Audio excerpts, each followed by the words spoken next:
It's not looking good, all right? I can't understand why you've not brought any money with your tickets. We're gonna have to come through this way, all right?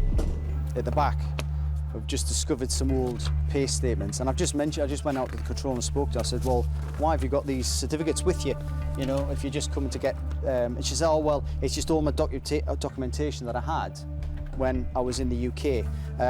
But there's P45s as well. These are documents that are not necessary at all.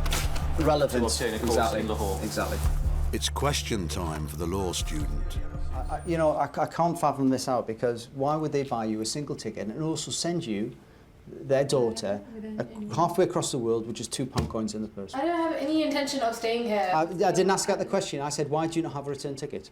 Because I didn't know what date exactly I would go back. She said she didn't know how long she was going to be here. It was going to be 2 or 3 weeks. And I said, well, why didn't you get an open ticket? I says, we have many times people come here.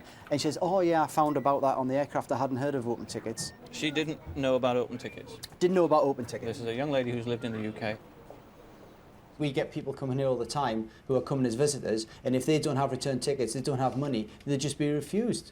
It's not credible. You're coming here as a visitor, but yet, you know, you've got no evidence of support whatsoever.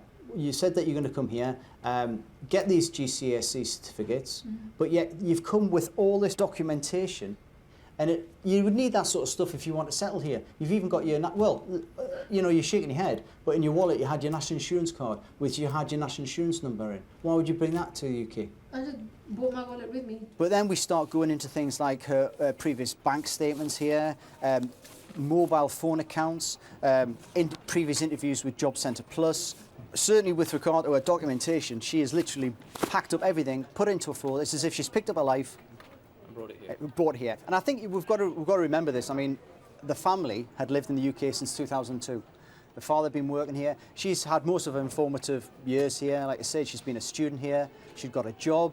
She'd taken her exams. And then all of a sudden, for no fault of her own, the rug's pulled out from under her feet, and she's forced back to a country that she probably hasn't lived in for a number of years. And all of a sudden, she's left, you know, thinking, well, where's it all gone?